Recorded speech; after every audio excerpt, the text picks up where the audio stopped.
Oke, terus apa bedanya donor darah biasa dan donor tromboparesis?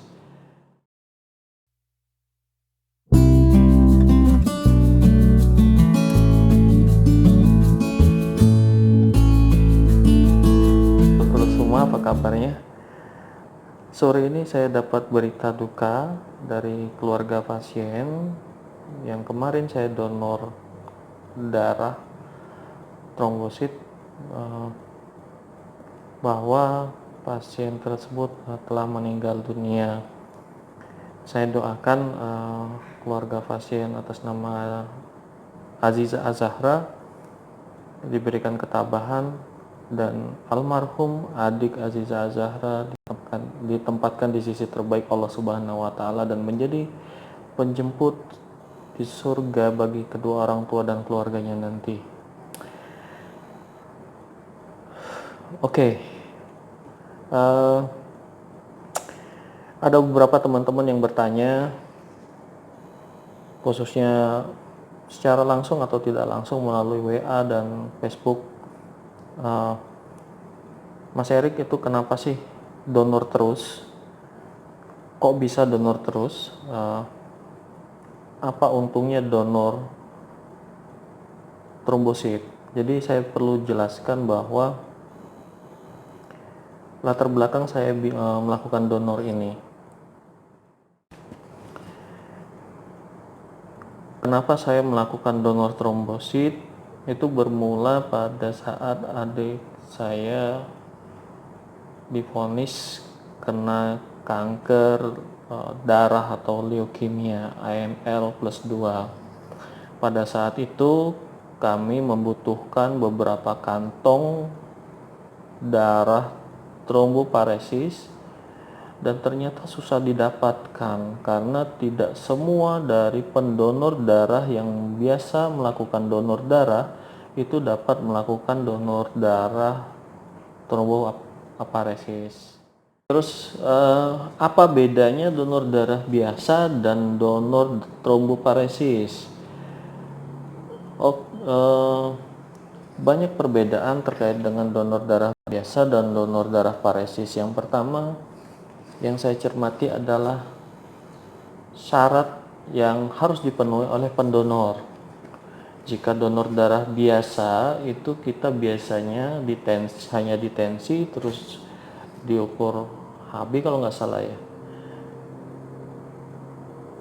Nah, jika donor tromboparesis itu banyak parameternya.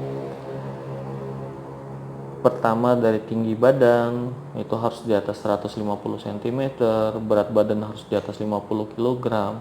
Terus nanti ada pengujian HB, hematokrit, terus trombositnya sendiri, belum lagi nanti ada screening yang lain. Jadi ada screening macam-macam terkait dengan komposisi di dalam darah kita, apakah kita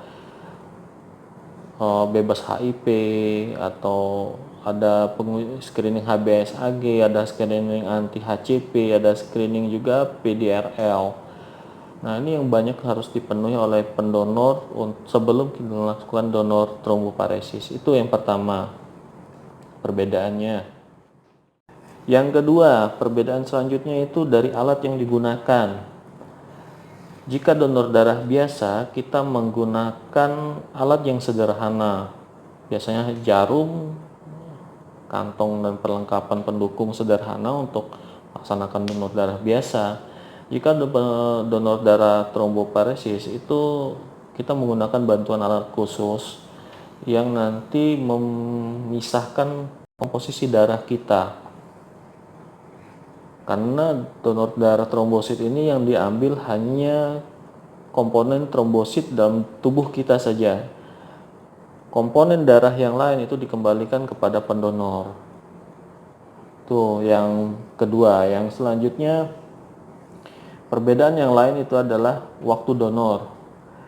Donor darah biasa itu hanya berkisar kurang lebih 20 menit. Kalau donor tromboparesis itu pada saat dimulai dari proses pengambilan darah sampai dengan selesai berkisar antara 1 hingga 1,5 jam, mungkin lebih juga bisa. Jadi jeda waktu pengambilannya lama karena proses pemisahannya tadi mungkin. Terus juga yang keempat itu kualitas donor. Menurut beberapa literatur yang saya baca juga, satu kantong donor tromboparesis itu sama dengan kualitasnya 10 kantong donor darah biasa.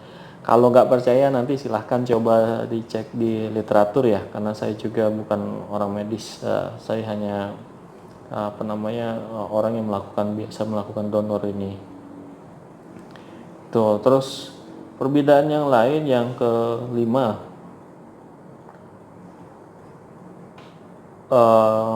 sudah saya sebutkan tadi, donor tromboparesis ini hanya mengambil komponen darah tertentu seperti trombosit. Kalau donor darah biasa itu mengambil seluruh komponen darah kita. Terus perbedaan yang lain itu tadi yang saya sebutkan, rentan waktu donornya. Donor darah biasa butuh waktu 3 bulan untuk melakukan donor dari jeda satu ke yang lain. Jika donor darah tromboparesis ini hanya 2 minggu, dari donor yang pertama ke donor selanjutnya. Itu yang mungkin bisa saya sampaikan terkait dengan donor darah aparesis ini ya. Bagi teman-teman yang ingin mencoba donor tromboaparesis, itu sangat bagus sekali. Ingat, setetes darah kita bisa menyelamatkan nyawa orang lain.